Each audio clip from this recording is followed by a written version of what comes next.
हाँ, good morning बेटा। आज अपन सेकंड लेक्चर जो वहाँ अपना फर्स्ट लेक्चर में अपने बेसिक चीज़ों के बारे में पढ़ा कि भाई आपने बीएससी में आने का कोर्स को ऑप्ट करने का निर्णय करा। और निर्णय करने के बाद में मैंने आपको बताया कि जो अपने बीएससी के अंदर कितने 9 पेपर होंगे और उनमें क्या क्या कंटेंट होगा। और मैं आपको बीएससी पार्ट फर्स्ट का जो सेकंड पेपर है उसके बारे में बताऊँगा। मैंने बुक्स के बारे में भी आपको बताया कि 2 पब्लिशर की ज़्यादा किताबें चलती हैं, एक तो हिमांशु पब्लिकेशन की है और दूसरी कॉलेज बुक हाउस की। दोनों की हिंदी में भी है और इंग्लिश में भी है। एक बार वापस से मैंने आपको रिकॉल करा दिया कि ये अब मैं अब जो फोकस कर रहा हूँ वो सेकंड पेपर के जो अपने 5 यूनिट हैं उनके ऊपर फोकस कर रहा हूँ। एक बार मैं सिलेबस को पढ़ता हूँ और सिलेबस को पढ़ के अपन एनालाइज करते हैं कि हम इनके बारे में क्या क्या जानते हैं। पुराने अपनी नॉलेज से 12th तक हमने क्या क्या इनके बारे में पढ़ रखा है वो हमें आना जरूरी है। रिकलेक्ट भी हो जाएगा और रिकलेक्ट के साथ साथ बहुत सारी हमें नई नई जानकारी अभी हो जाएगी। इसका सबसे पहले यूनिट है वो मैथमेटिकल बैकग्राउंड है, गणितीय पृष्ठभूमि। तो बड़ा एक छोटी सी बात का ध्यान रखना है कि पढ़ हम फिजिक्स रहे हैं, है ना, पर मैथमेटिक्स का बहुत ज़्यादा यूज है। इवन आपने 11th के अंदर पढ़ा होगा, 12th के अंदर देखा होगा कि मैथमेटिक्स जब आप 11th में पढ़ने लगे तो आपने डिफरेंशिएशन और इंटीग्रेशन 11th में करना शुरू कर दिया, जबकि ये आपके डिफरेंशिएशन और इंटीग्रेशन मैथमेटिक्स के अंदर 12th के अंदर थे। एक्चुअल में अलग अलग राइटर जो है वो अलग अलग जो साइंटिस्ट लोग हैं, अलग अलग जो विद्वान हैं, वो गणित और फिजिक्स को एक कोहेरेंसी के रूप में देखते हैं कि दोनों को साथ साथ देखते हैं कि दोनों से मिलकर ही एक कंप्लीट नॉलेज हो सकती है। बिना फिजिक्स के मैथ्स को कोई रूप नहीं मिलेगा और मैथ्स और फिजिक्स के अंदर जब तक मैथ्स नहीं होगी तो हम कुछ नहीं कर पाएंगे। तो मेरा जो इसको नज़रिया है फिजिक्स और मैथ्स को साथ साथ रखने का, मेरा बिल्कुल अलग तरीके का नज़रिया है। मैं मेरे जो व्यक्तिगत सोच है उसमें कहता हूँ कि मैथ्स और जो फिजिक्स है ये फादर और मदर की तरह। जिस तरीके से एक चाइल्ड के लिए ना तो पिता के बिना काम चलता है ना माँ के बिना काम चलता है।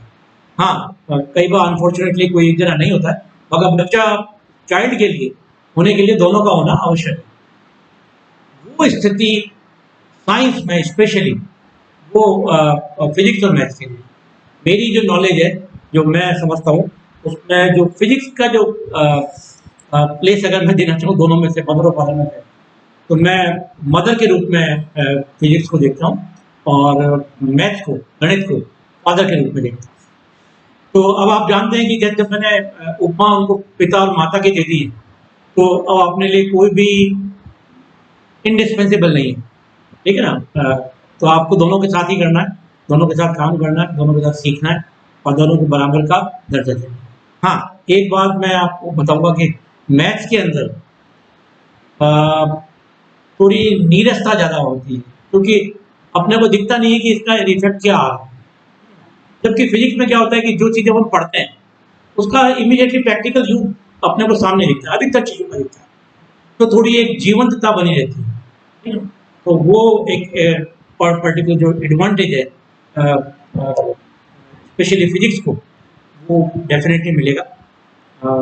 जैसे मैंने कहा कि मदर का रोल फिजिक्स पार्ट करती है, तो अगर आप मदर को थोड़ा सा भी प्यार करते हैं, थोड़ी सी भी अगर उससे दोस्ती करते हैं तो आपको बहुत सारा वो आउटपुट देती है। ऐसे ही आप फिजिक्स से प्यार करें, फिजिक्स से सीखें और फिजिक्स को जानने की कोशिश करें, इसके साथ थोड़ा सा समय बिताएं, पढ़ें। अपने आप आपको इससे प्यार हो जाएगा और प्यार के साथ साथ आपको ये आपके जीवन में उतर जाएगी और आपको अपने को लगेगा कि जब हमारी जो हर एक्टिविटी है उसमें कहीं ना कहीं फिजिक्स जुड़ा हुआ है, हर जगह काम आ रहा है, हर जगह उसकी यूटिलिटी। थोड़ा सा जो मेरी बातचीत है वो हो सकता है कोर्स से अलग हट गई हो, मगर ये चीज़ें जानना बहुत आवश्यक है। पढ़ाई के साथ साथ ये चीज़ें ज़रूरी है कि आपको पता पड़ना चाहिए कि भाई किस सब्जेक्ट का क्या स्टेटस है। तो जैसे आपको मैंने कहा कि फिजिक्स के बिना, है ना, मैथ्स का काम, मैथ्स के बिना फिजिक्स का काम थोड़ा मुश्किल होता है और मैथ्स के बिना फिजिक्स के बिना मैथ्स को रूप नहीं मिलता। मैथ्स में सारी कल्पनाएं कर सकते हैं, सब कुछ कर सकते हैं और उसको शरीर नहीं दे सकते। शरीर फिजिक्स देता है उसको, ठीक है ना। इसीलिए मैंने जो मदर का जो रूल रखा, फिजिक्स को रखा, वो इसी कारण से रखा, क्योंकि जो भी थ्योरी होगी उसको हवा में न रख करके उसको जीवन के रूप में देना, उसको आउटपुट के रूप में आपको प्राप्त होना, ये काम फिजिक्स करती है।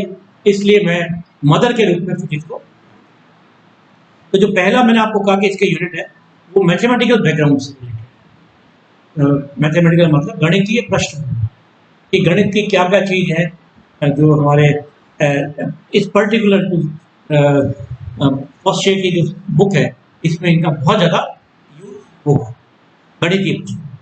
इसका मैं आगे एक बार पहले यूनिट को पढ़ देता हूँ और फिर हम देखते हैं कि आगे क्या चीज़ है। मैं आपको बता भी देता हूँ कि इसकी यूनिट क्या है। ये जो यूनिट दे रखी है ये महाराजा गंगा सिंह यूनिवर्सिटी जो हमारा अपना विश्वविद्यालय है उसी का सिलेबस है, ये है ना, ये सारा का सारा सिलेबस है। इसकी पहली यूनिट है, ये मैं आपको बता दूँ। इसमें स्केल पहले टाइप लिखा हुआ है स्केलर और वेक्टर। मैं हिंदी में बोलता हूँ अदिश और सदिश। आप जानते हैं ये पढ़ा हुआ है आपने 11th में पढ़ा हुआ है, ठीक है, मगर मैं इसके बारे में डिटेल में आपको बताऊंगा कि स्केलर और वेक्टर को। यहाँ पे हम एक काम और करेंगे कि जब भी हम पढ़ाई करेंगे तो हम अगर पॉसिबल हुआ तो थ्योरी के साथ में उसको एक्सपेरिमेंटली वेरीफाई भी करने की कोशिश करेंगे। ये थोड़ा सा अपन एक एडिशनल एक्स्ट्रा जो नॉलेज है वो अपन यहाँ लेने की कोशिश करें। तो मैं स्केलर और वेक्टर के बारे में आपको बताऊंगा पूरा। फिर ये डॉट प्रोडक्ट। आप जानते हैं कि जब वेक्टर्स होंगे तो वेक्टर में दो तरह के प्रोडक्ट आएंगे, एक तो स्केलर प्रोडक्ट होगा और एक वेक्टर प्रोडक्ट होगा, ठीक है ना। वेक्टर प्रोडक्ट में के भी दो तरह के आगे होंगे, ट्रिपल वेक्टर प्रोडक्ट आएंगे, ठीक है ना। तो ट्रिपल मतलब 3 वेक्टर होंगे, उनके आगे तीनों का मल्टीप्लिकेशन, और मल्टीप्लिकेशन स्केलर होगा तो क्या मिलेगा, वेक्टर होगा तो क्या मिलेगा। मैं यहाँ पे आपको इससे रिलेटेड बहुत छोटी छोटी बातें बताऊंगा जो कि दिखने में बहुत छोटी है मगर बहुत काम की है और सामान्य से पता नहीं होती। तो मैं आपको वो भी बताने की कोशिश करूंगा इन पर्टिकुलर इन टॉपिक्स। इसके बाद में यहाँ पे जो बेसिकली 3 चीज़ें यहाँ पे नई डेवलप होंगी जो कि मैथमेटिक्स में आप 12th के अंदर पढ़ के आ चुके हैं। कुछ जो है वो आप मैथमेटिक्स में भी फर्स्ट में भी पढ़ेंगे मगर एज सच नहीं पढ़ेंगे। इसका जो फिजिकल सिग्निफिकेंस है कि ये मैथमेटिक्स में आप पढ़ रहे हैं उसका भौतिक महत्व क्या होता है, उसका आउटपुट क्या है, कोई भी चीज़ पढ़ रहे हो तो क्यों पढ़ रहे हो, वो फिजिक्स के अंदर आपको पता पड़ेगा। जैसे मैं आपको बता रहा हूँ, इसमें पहला टॉपिक है ग्रेडियंट ऑफ स्केलर फील्ड। कोई स्केलर क्वांटिटी होगा, कोई क्वांटिटी होगी, उसके चारों तरफ उसका फील्ड होगा, तो उसको अपन कहेंगे स्केलर फील्ड कहेंगे। और स्केलर फील्ड का ग्रेडियंट लेना, ठीक है ना। ग्रेडियंट क्या होता है, आपके सामने आपको पता है कि मैथमेटिक्स में आपने ऑपरेटर डेल के बारे में पढ़ा होगा, ठीक है ना। तो इस तरीके से डेल आता है डी, मगर इसका यूज क्या है, इसका भौतिक महत्व है, ये हमें फिजिकली क्या बताता है, उन सब के बारे में अपने को बाद में यहाँ बताएंगे और इसका मीनिंग भी बताएंगे आपको। तो बेसिकली इसको कहते हैं ज्योमेट्रिकल या फिजिकल इंटरप्रिटेशन।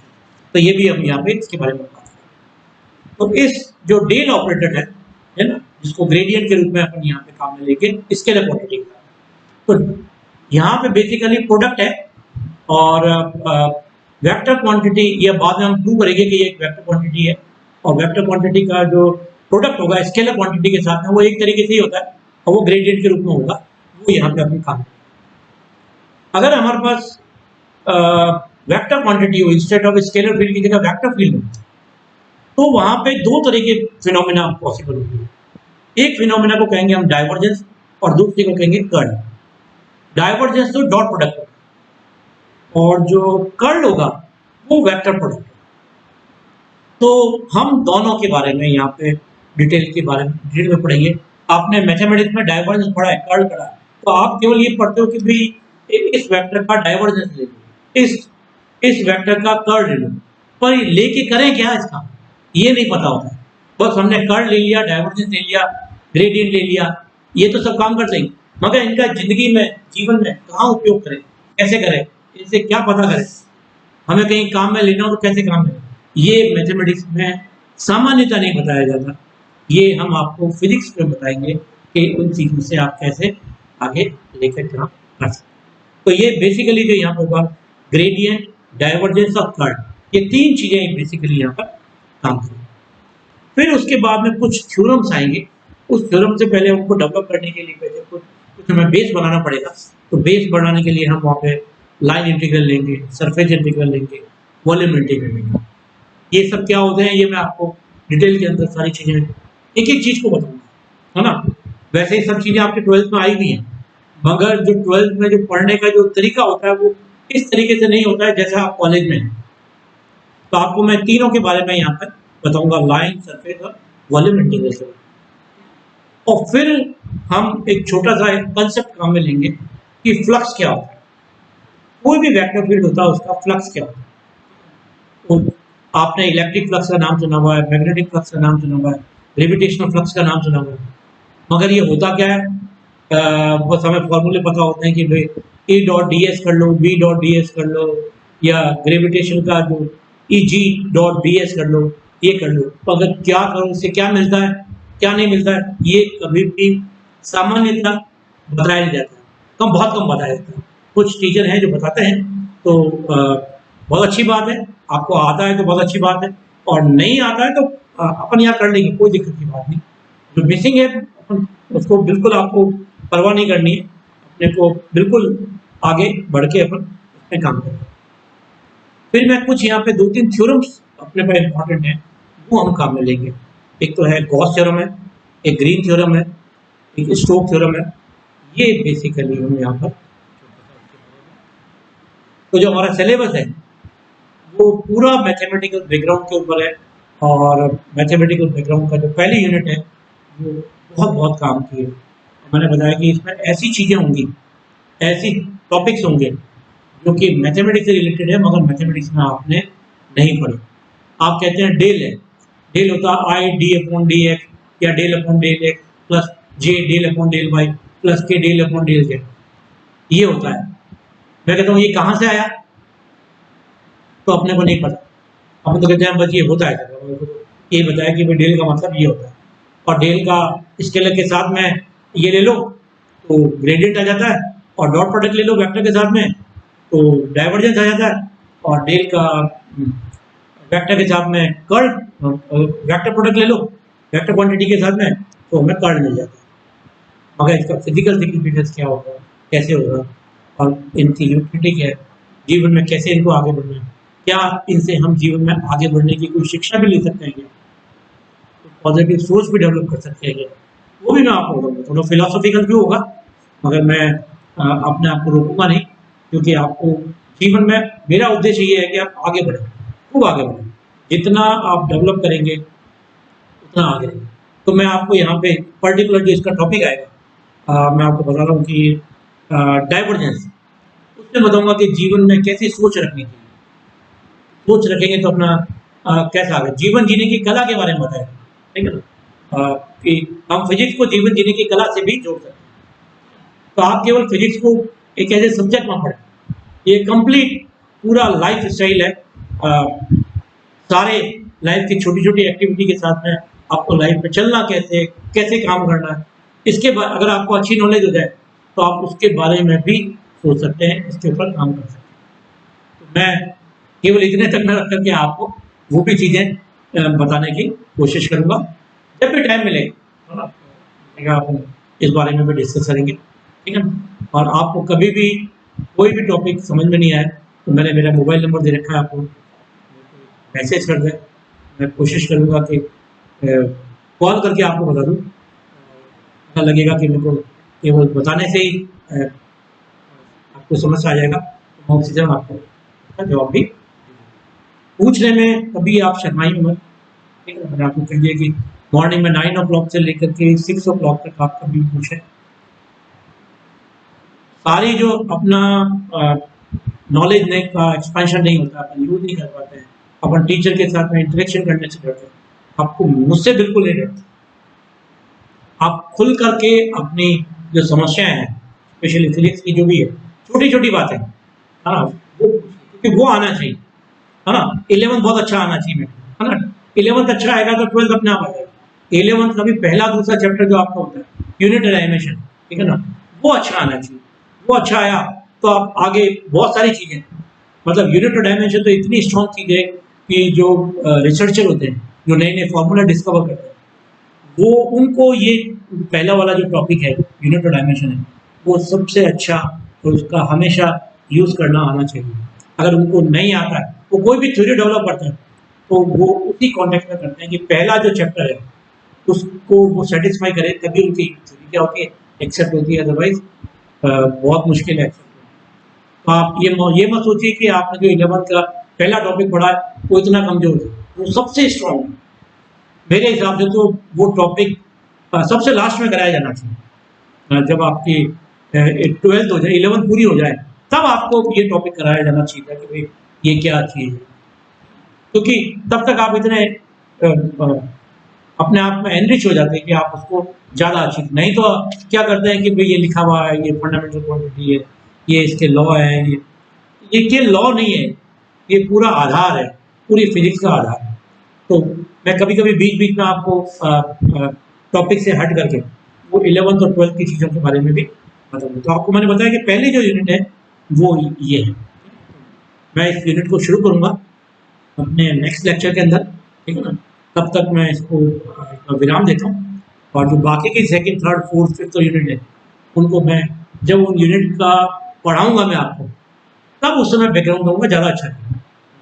मैंने आपको कहा था मैं पूरे सिलेबस के बारे में बता दूँगा आपको। मैं अभी भी बता सकता हूँ कि जैसे मैंने पहला बताया कि मैथमेटिक्स का बैकग्राउंड था, सेकंड जो है वो इलास्टिसिटी के ऊपर है, जो थर्ड यूनिट होगी वो काइनेमेटिक्स और फ्लूइड है, और फोर्थ और जो फिफ्थ यूनिट है वो इलेक्ट्रोमैग्नेटिक वेव का बैकग्राउंड को बनाएंगे।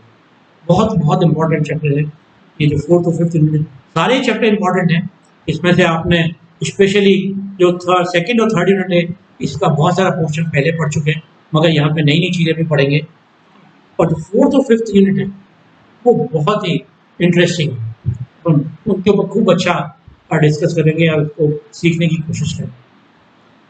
तो अभी आज के लिए इतना ही, इतना जब हम पढ़ते हैं थोड़ा थोड़ा, और जो नेक्स्ट लेक्चर होगा उसमें हम उसके लिए जो पहली यूनिट मैथमेटिक्स उसको रियल में हम डिस्कस करना शुरू करेंगे। तब तक के लिए बहुत बहुत धन्यवाद। पढ़ते रहिए, खुश रहिए, किताबें जरूर लीजिए, और एक किताब से नहीं, दो दो किताब, लाइब्रेरी में बहुत सारी किताब पढ़िए। ऊपर पुलिस की लाइब्रेरी बहुत रिच है, आप लाइब्रेरी में जाइए, पढ़िए। पढ़ने के लिए कोई मना नहीं करेगा आपको, ये मान के चलिए। रेफरेंस सेक्शन भी है, खूब अच्छी अच्छी किताब, खूब एंजॉय करिए। Thank you very much.